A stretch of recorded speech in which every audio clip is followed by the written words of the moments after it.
Hello प्यारे बच्चों, आप सभी का स्वागत है। मैं डॉक्टर दिनेश कुमार पांडे। बच्चों, आज हम लोग डीएलएड सेकंड सेमेस्टर के अंतर्गत मैथ्स विषय में सर्वसमिका के बारे में बात करेंगे। तो आपकी परीक्षा की दृष्टि से वन शॉट सीरीज हमने शुरू किया है। एक दिन में एक चैप्टर आपका रिवीजन के क्रम में लेके चल रहे हैं।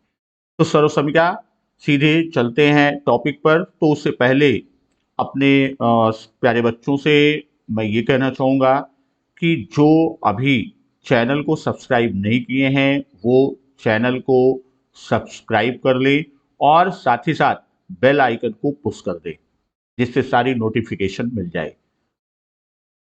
आपको सारी नोट्स जो भी हम आपको वन शॉट सीरीज लेके चल रहे हैं उसकी पीडीएफ नोट्स आपको टेलीग्राम पर आप फॉलो कर सकते हैं दिनेश सर से। और आपका अपना ऐप जिसमें आपको प्ले स्टोर से दिनेश सर ऑफिशियल आप डाउनलोड कर लें। वहां पर भी आपको सारे नोट्स और सारी वीडियोस चैप्टर वाइज मिल जाएगी। तो अब चलते हैं सीधे टॉपिक की तरफ। तो यहाँ आज का टॉपिक है हमारा सर्वसमिका। तो सर्वसमिका से पहले हम लोग अध्ययन कर चुके हैं बीज जी कथन की बात हमने किया है।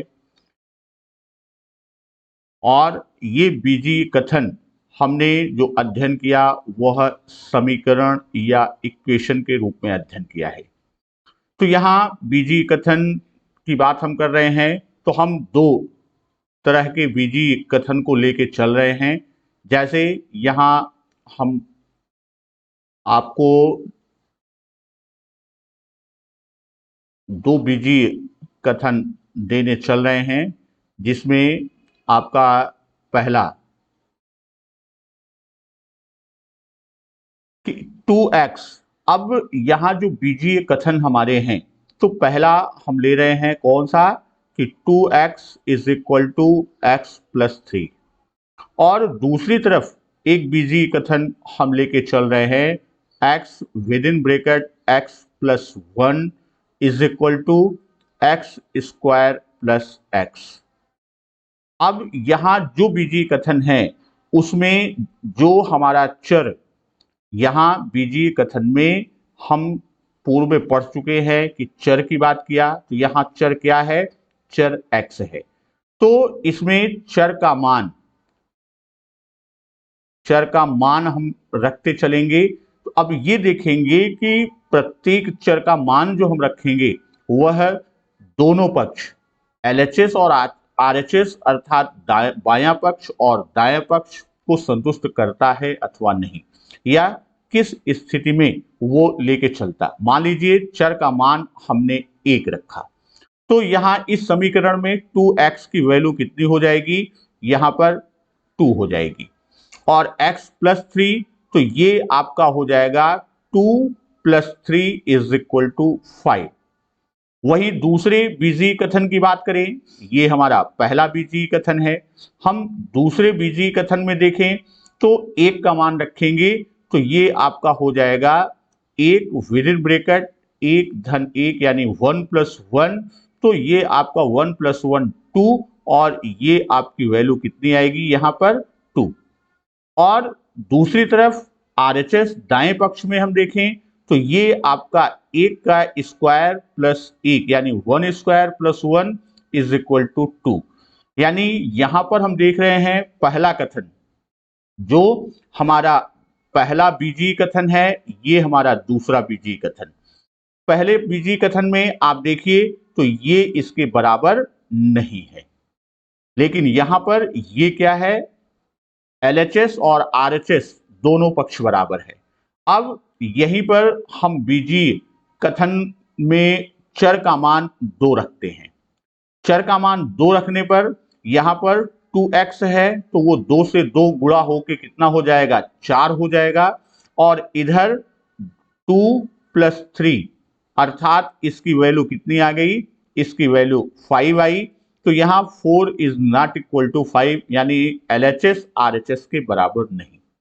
इधर का मान हम रखते हैं दूसरे कथन में, तो यहाँ जब हम x की वैल्यू 2 रखते हैं तो 2 विद इन ब्रेकेट 2 प्लस 1 की बात हम करते हैं, तो यहां पर आप देखेंगे तो ये आपका मान कितना आ गया 2 1 3 और 3 से 2 में मल्टीप्लाई करेंगे तो यहां इसकी वैल्यू 6 आएगी। इस तरफ देखते हैं तो x यानी 2 का स्क्वायर प्लस 2, तो ये आपकी वैल्यू कितनी आई 6 आई। तो यहां पर ये क्या है, ये इक्वल है यानी बराबर है LHS और RHS। उसी तरह हम x की वैल्यू क्या करते हैं, x की वैल्यू जब हम 3 लेते हैं तो 3 लेने पर हम ये देखेंगे कि ये 2x है, x के स्थान पर उसकी वैल्यू प्लेस करेंगे तो यहाँ इसकी वैल्यू कितनी आएगी 6 आएगी। और RHS में देखें तो ये आपका कितना हो जाएगा, ये आपका x प्लस 3 है तो ये 3 प्लस 3 अर्थात यहाँ पे 6, ये वैल्यू आपकी क्या हुई इक्वल है LHS और RHS। हम चर का मान रखते हैं। तो इधर दूसरे बीजीय कथन में हम देखते हैं तो यहाँ 3 है तो 3 विद इन ब्रेकेट 3 प्लस 1, तो ये कितना आ जाएगा 3 प्लस 1 की बात हमने किया तो यहां पर आपकी वैल्यू कितनी आई 4 और 3 से मल्टीप्लाई किया तो 4 और 3 का मल्टीप्लाई करेंगे तो 12। और इस तरफ हम देखते हैं तो यहां आपका 3 स्क्वायर प्लस 3 है क्योंकि एक्स स्क्वायर प्लस एक्स, तो इसकी वैल्यू कितनी आ जाएगी 9 प्लस 3 और ये वैल्यू कितनी हो जाएगी 12, तो ये भी इक्वल है। तो इन दोनों कथनों में यदि हम विचार करते हैं, ये जो हमारे दोनों कथन हैं, तो पहले कथन में यदि हम बात करें तो यहां पर क्या कह रहा है, खाली x बराबर 3 के लिए, x बराबर 3 के लिए क्या होता है, वो LHS is equal to RHS, अर्थात बायां पक्ष बराबर है दाएं पक्ष के। अदर वैल्यूज में 1 में नहीं है, 2 में नहीं है, 3 में है, इसी तरह आगे देखेंगे तो 4 में भी ये इक्वल नहीं होगा। लेकिन दूसरी तरफ हम देखते हैं कि यहां x के प्रत्येक मान के लिए, दूसरे कथन में क्या है, x के प्रत्येक मान के लिए क्या है, LHS is equal to RHS। तो इस आधार पर हम ये कह सकते हैं कि जो हमारा समानता सूचक बीजीय कथन है, ये हमारा क्या है, ये हमारा बीजीय कथन पहला है और ये हमारा बीजीय कथन दूसरा है। तो यहां हम बीजीय कथन पहले में यदि देखें तो चर के कुछ निश्चित मान के लिए ही ये समीकरण संतुष्ट होता है, ये LHS और RHS को संतुष्ट करता है। तो जहां पर कुछ ही मानों के लिए संतुष्ट होता है या कुछ विशिष्ट मान के लिए संतुष्ट होता है तो उसे हम क्या कहेंगे, उसे हम समीकरण कहते हैं। और जो जिस मान से वो संतुष्ट होता है वही उस चर का मान या हल कहते हैं। दूसरी तरफ जो बीजीय कथन 2 है तो यहां समानता सूचक जो बीजीय कथन, समानता सूचक इसलिए बार बार कर रहे हैं कि बीच में क्या है, बीच में इक्वल का सिंबल है, बराबर का चिन्ह है, तो ये समानता सूचक कथन है इस LHS और RHS। तो यहां चर के प्रत्येक मान, चर की क्या है, प्रत्येक मान के लिए यह सत्य होता है, तो इसे हम क्या कहते हैं, इसे हम सर्व समीका कहते हैं। तो सर्व समीका है क्या कि किसी भी बीजीय कथन में जो चर हैं वह प्रत्येक यानी चर के किसी भी मान को हम रखेंगे तो दोनों पक्ष अर्थात LHS और RHS क्या होंगे, वो बराबर होंगे, अर्थात उस कथन को सत्य साबित करेंगे। ये तो हमारा सर्वसमीका क्या है और समीकरण और सर्वसमीका में क्या अंतर है, हमने इसको देखा। अब आपके यहाँ कोर्स में सर्वसमीका के विभिन्न सूत्र और उन सूत्रों पर आधारित जो अनुप्रयोग के प्रश्न होते हैं वो आते हैं, तो हम सीधे सर्वसमीकाओं को देखते हैं। तो सर्वसमीका में अब जैसे यहां पर एक एग्जाम्पल हमने लिया कि x square plus 3x minus 5 is equal to 1 सर्वसमीका होने की जांच कीजिए। अर्थात यह सर्वसमीका है या नहीं है, इसकी हमको जांच करना है। तो यहां हम लेते हैं क्या, X square plus 3x minus 5 is equal to 1।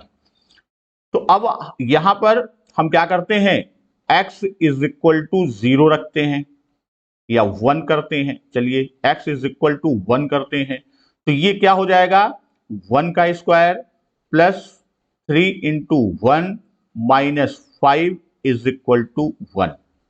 तो ये 1 का square 1 plus 3 minus 5 is equal to 1। तो ये आपका क्या हो गया, 4 माइनस 5 इज इक्वल टू 1, तो माइनस 1 इज इक्वल टू 1, और यह एक दूसरे के इक्वल नहीं है, इसलिए यह क्या है, सर्वसमीका नहीं है।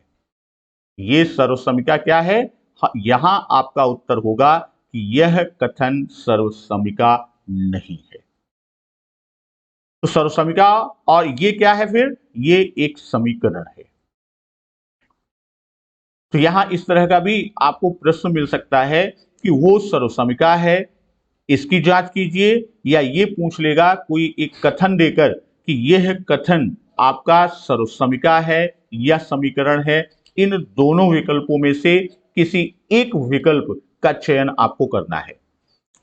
या ये बहुविकल्पी में भी प्रश्न पूछ सकता है कि ये सर्वसमीका है, समीकरण है, दोनों है या दोनों नहीं।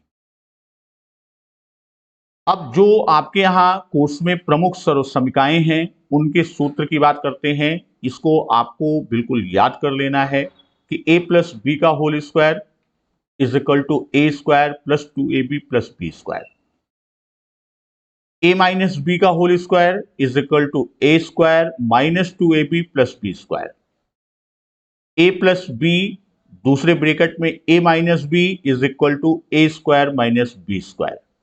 इसको इस तरह से भी आपको लिखा मिलेगा कि A square minus B square is equal to A plus B और दूसरे ब्रैकेट में ए माइनस बी।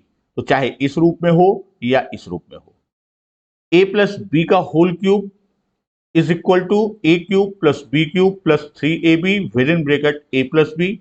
उसी तरह ए माइनस बी का whole cube A cube minus B cube minus 3ab with in bracket A minus B, और a plus B plus C का whole square is equal to A square plus B square plus C square plus 2ab plus 2abc plus 2ca।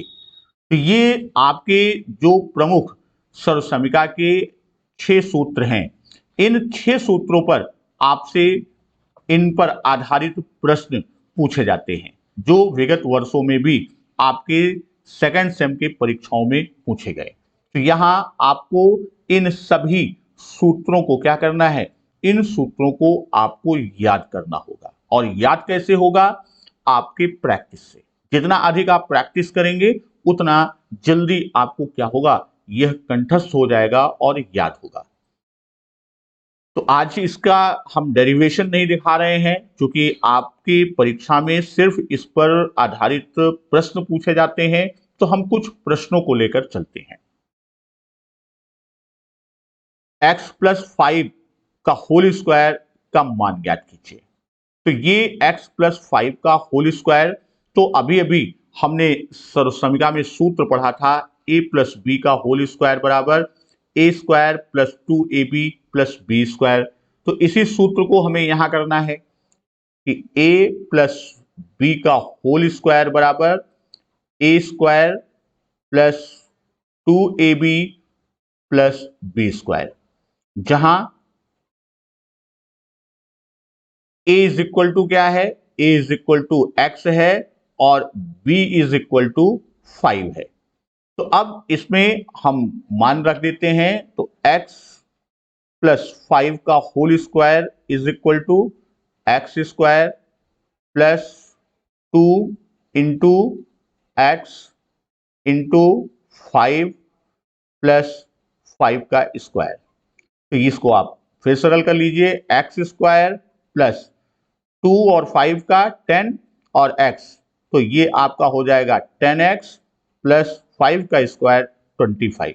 तो इसका मान कितना आएगा, x square plus 10x plus 25। ये आपका इसका आंसर होगा। ये सीधे सीधे सूत्र आपको याद है कौन सा, a प्लस बी का whole square is equal to A square plus 2ab plus B square. तो इससे सीधे आप प्रश्न को हल कर देंगे। Next question, x plus 1/x का होल स्क्वायर। तो यहां पर भी हम कौन सा फार्मूला, वही फार्मूला सिमेट्रिक सर्वसमीका का हमको लेना है, a प्लस बी का whole square is equal to A square plus 2ab plus B square. तो यहां यही चीज x प्लस 1/x का होल स्क्वायर है, तो x square plus 2 into X into 1/x plus 1/x का होल स्क्वायर। तो ये आपका कितना हो जाएगा, एक्स स्क्वायर प्लस, अब यहां x से कट गया तो प्लस 2 प्लस 1/x स्क्वायर, क्योंकि 1 का स्क्वायर भी 1 होगा, x का स्क्वायर। अब यहां फ्रैक्शन में हम लोगों ने पढ़ा था जैसे 1/x स्क्वायर है, तो हम इसको इस तरह से भी लिख सकते हैं कि 1 का स्क्वायर अपान x का स्क्वायर। तो ये 1/x स्क्वायर। अब इसको x square plus 1/x square plus 2, तो यही इसका क्या होगा, यही मान होगा और यही हमारा क्या होगा, यही हमारा उत्तर होगा। नेक्स्ट क्वेश्चन में आते हैं, x माइनस 7 का होल स्क्वायर। अब यहां पर जो सूत्र लगेगा सर्वसमीका का वह a माइनस बी का होल स्क्वायर। तो ये क्या होता है, a square minus 2ab plus B square. इस सूत्र पर हम क्या करेंगे, इस प्रश्न को हल करेंगे। तो यहां क्या है, x माइनस 7 का whole square is equal to X square minus 2 into X into 7 और प्लस 7 स्क्वायर। तो ये आप सरल कर दीजिए, तो x square minus 14x plus 49। तो ये आपका जो मान आएगा, यही क्या है, यही आपसे पूछा जा रहा है इसका मान, और यही क्या होगा, यही हमारा आंसर होगा। तो यहां देखिए सीधे सूत्र पर, अभी इस पर हम और एक दो प्रश्न आपको कराते हैं। जैसे यहां x माइनस 1/x का स्क्वायर है, x माइनस 1/x का होल स्क्वायर, तो इसमें भी a माइनस बी का होल स्क्वायर फॉर्मूला लगाएंगे। तो ये क्या हो जाएगा, x square minus 2 into X into 1/x plus 1/x का होल स्क्वायर। तो ये क्या है, x से x कट जाएगा, तो ये आएगा x square minus 2 plus 1/x square. तो इसको इस तरह से भी हम लिख सकते हैं कि x square plus 1/x square minus 2, और यही क्या होगा, इस प्रश्न का उत्तर होगा। अब a प्लस बी और a माइनस बी की बात हम करते हैं, तो जैसे a प्लस बी का होल स्क्वायर, इस पर इस तरह का भी प्रश्न आपसे पूछ सकता है। जैसे कि आपसे प्रश्न पूछ ले कि 101 का वर्ग ज्ञात कीजिए, तो इसको हम क्या कर सकते हैं, इसको इस तरह से भी कि 100 धन 1 का वर्ग कर देंगे और a प्लस बी का फॉर्मूला लगाएंगे, वो हो जाएगा। या a माइनस बी का होल स्क्वायर, इस पर आधारित प्रश्न आपसे प्रश्न पूछ लेगा कि 99 का स्क्वायर आप बताइए, तो ये क्या हो जाएगा, 100 माइनस 1 का होल स्क्वायर।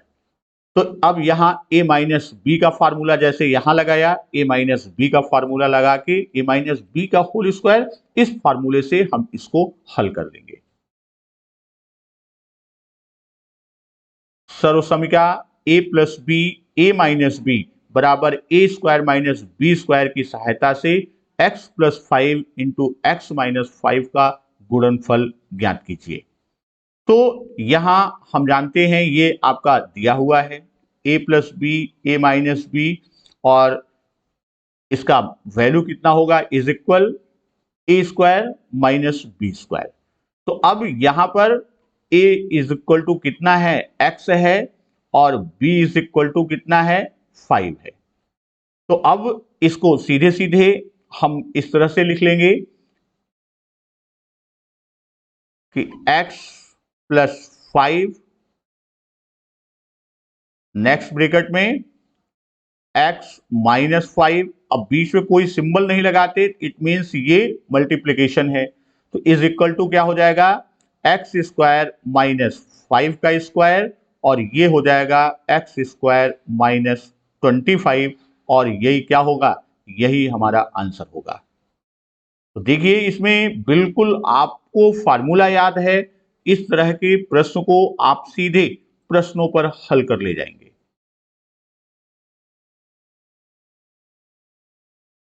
नेक्स्ट क्वेश्चन की बात कर रहे हैं कि a प्लस बी का होल स्क्वायर बराबर a square plus 2ab plus B square का प्रयोग करके, अब यहां पर ये दिया है कि इस समीका का प्रयोग करते हुए 101 का मान ज्ञात कीजिए। अभी पूर्व के प्रश्न में हम इसी की चर्चा कर रहे थे, तो ये क्या हो जाएगा, 101 का स्क्वायर, ये बराबर हम इसको क्या करेंगे कि 100 धन 1 यानी 100 प्लस 1 कर दें तो भी 101 होगा, तो उसका स्क्वायर करें। अब ये यहां पर क्या है, जो हमारा फार्मूला है a is equal to 100 and b is equal to 1। तो अब इसी वैल्यू को हम यहां उस रूप में लिख दें, a स्क्वायर है तो वो क्या हो जाएगा 100 का स्क्वायर, फिर 2ab है प्लस 2ab, तो 2 इंटू 100 इंटू 1, फिर प्लस बी स्क्वायर यानी 1 का स्क्वायर। तो अब इसको आप सरल कर लीजिए, तो ये आपका 100 स्क्वायर है, तो कितनी बार जीरो लगेगा, जितनी जीरो है स्क्वायर है तो उसका जस्ट डबल, तो ये आपका कितना आ गया 10,000 10,000, और प्लस 200 प्लस 1, तो अब इसको आप ऐड करेंगे तो ये कितना हो जाएगा 10,201। तो इसका जो मान ज्ञात करने की बात कही गई थी, तो इसका मान आपका क्या आएगा 10,201 अर्थात 10,201, और यही क्या होगा, यही हमारा आंसर होगा। तो यहां हम इसी तरह के एक प्रश्न और लेके चलते हैं, 401 का मान ज्ञात कीजिए। अब इस मान को इतना मैं आपको बता दूं कि ये मान ज्ञात करना है तो 401 की पावर क्यूब है, स्क्वायर नहीं है, 401 की पावर 3 यानी उसका क्यूब निकालना है।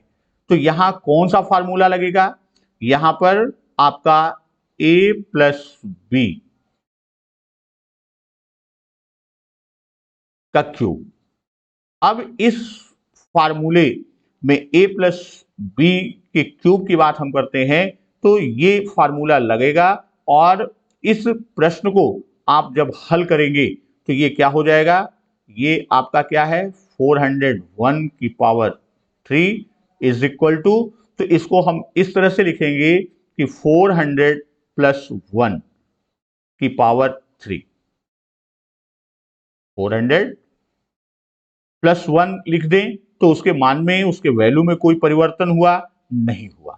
तो अब यहां आप देखेंगे कि ये 400 को भी हम क्या कर सकते हैं 4 इंटू 100 कर सकते हैं, तो ये हमने कर दिया 4 इंटू 100 प्लस 1 की पावर, इसको एक ब्रैकेट में किया, तो ये हमारा हो गया। इस तरह से कर सकते हैं कि नहीं कर सकते, इस तरह से करने के पहले हम क्या करेंगे, हम इन दोनों को अलग कर देंगे।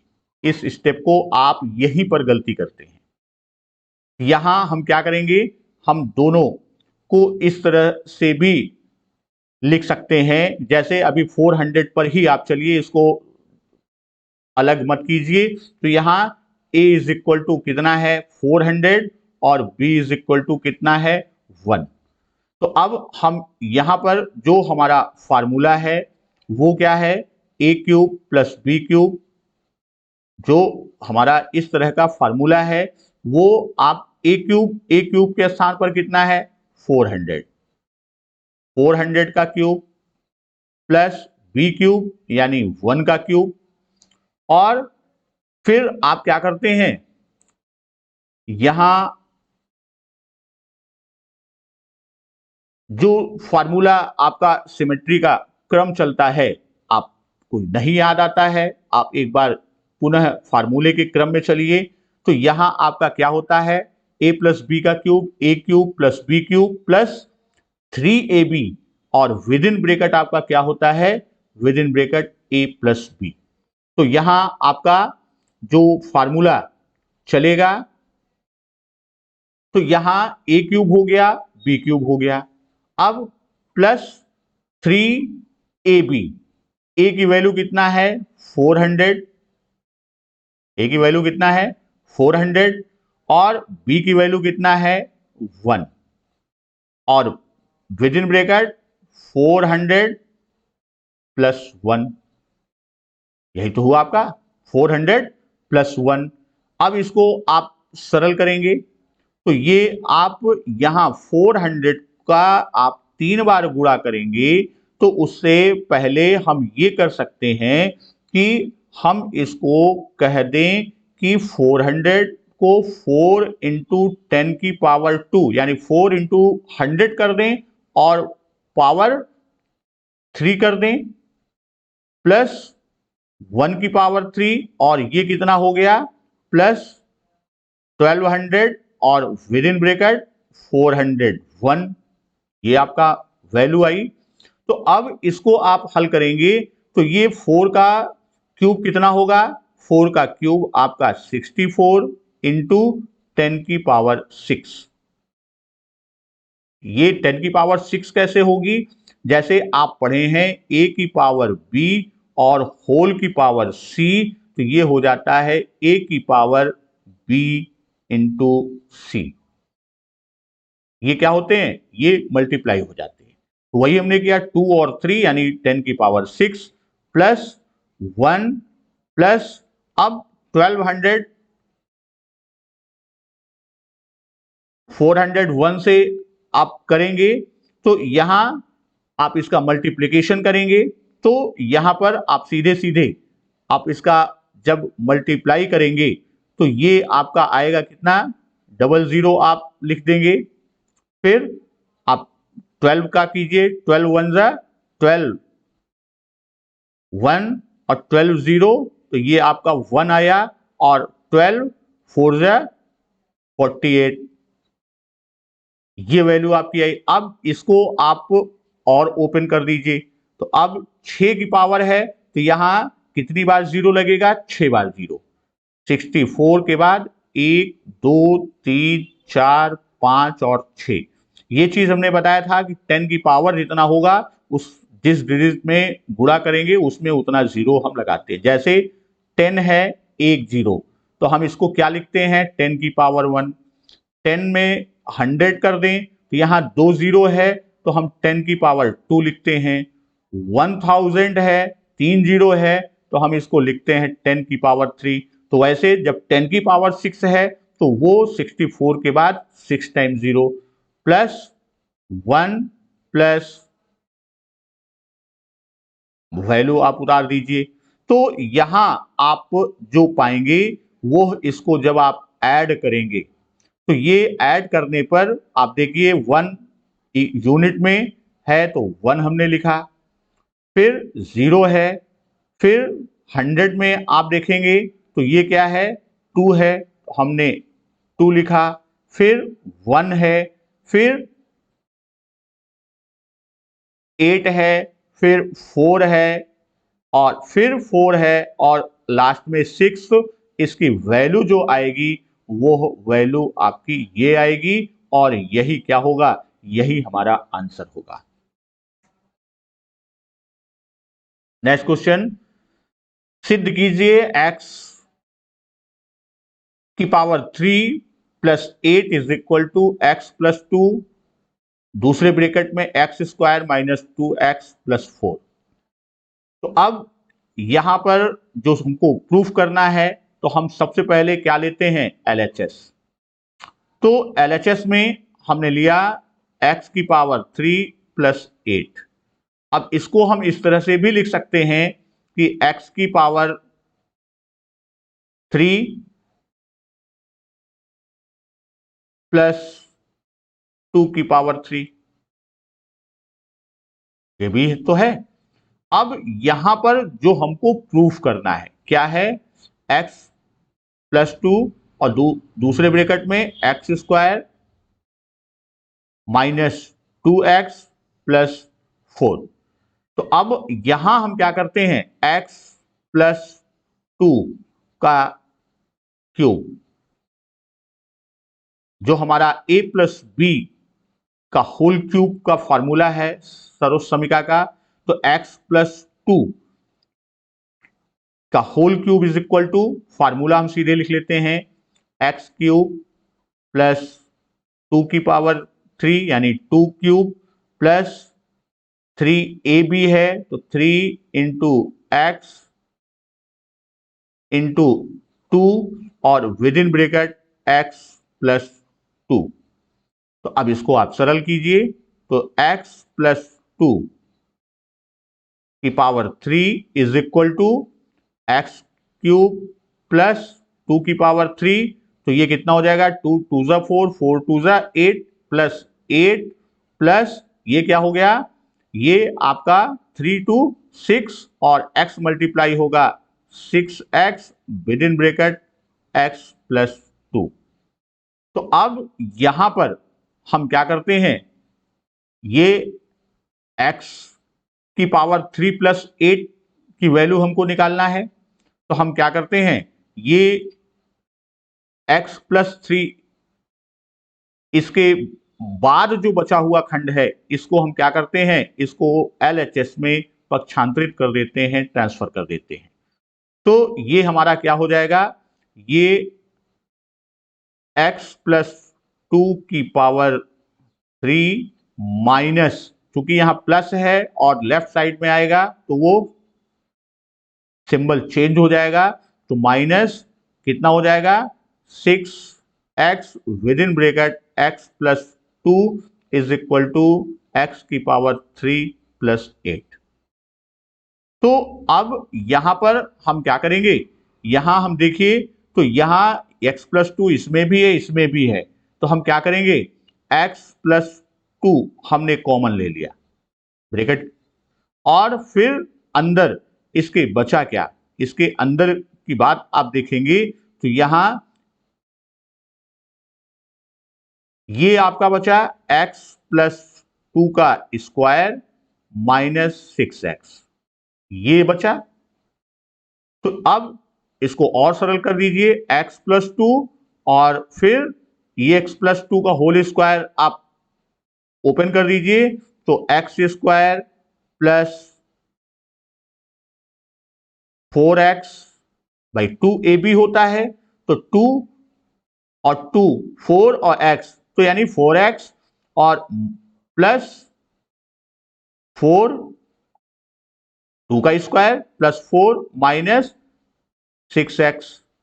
तो अब इसको और सरल करें, तो x प्लस 2 एक ब्रैकेट में और दूसरे में एक्स स्क्वायर, फिर आपका क्या आएगा, 4x यहां प्लस है यहां माइनस है, तो माइनस 2x प्लस 4 और ये बराबर क्या है, x की पावर 3 प्लस 8। और यही चीज हमको क्या करना था, यही सिद्ध करना था कि x की power 3 plus 8 is equal to x plus 2 x square minus 2x plus 4।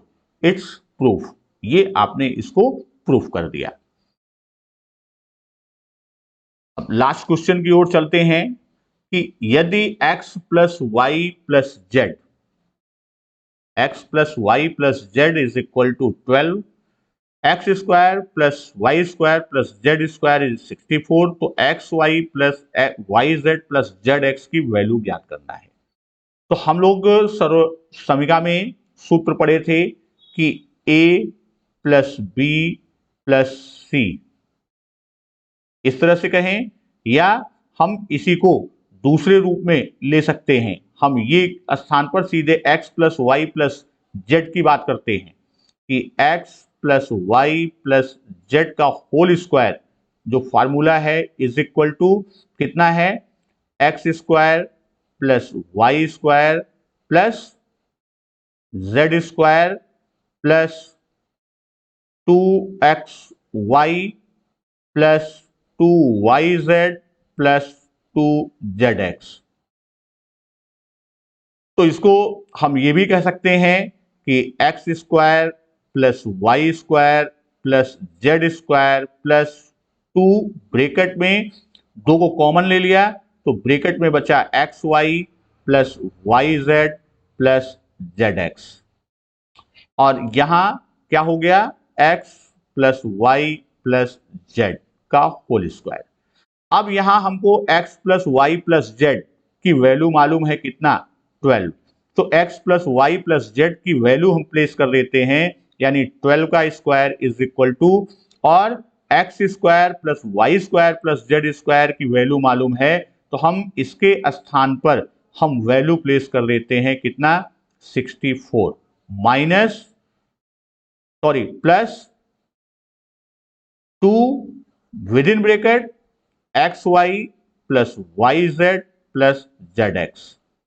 तो अब 64 को हम इधर कर देंगे तो ये आपका कितना है, 144 minus 64 is equal to 2 within bracket x y plus y z plus z x.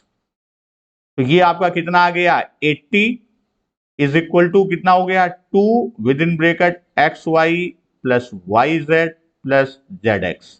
तो अब हम ये वैल्यू निकालें कि x y plus y z plus z x is equal to, तो ये 2 से भाग हो जाएगा, 2 से डिवाइड कर देंगे तो इसकी वैल्यू कितनी आएगी, इसकी वैल्यू 40 आएगी, और यही क्या होगा, यही हमारा आंसर होगा।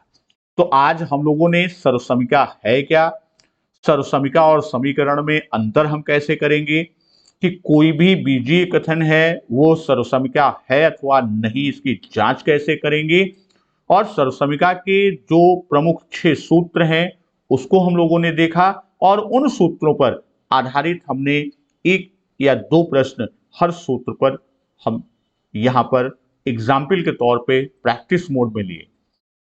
तो ये सर्वसमीक्षा का खंड था। तो आज के लिए इतना ही, और फिर हम अगली वीडियो में मिलेंगे और एक नए टॉपिक के साथ और नई ऊर्जा के साथ। तब तक नमस्कार, वंदे मातरम।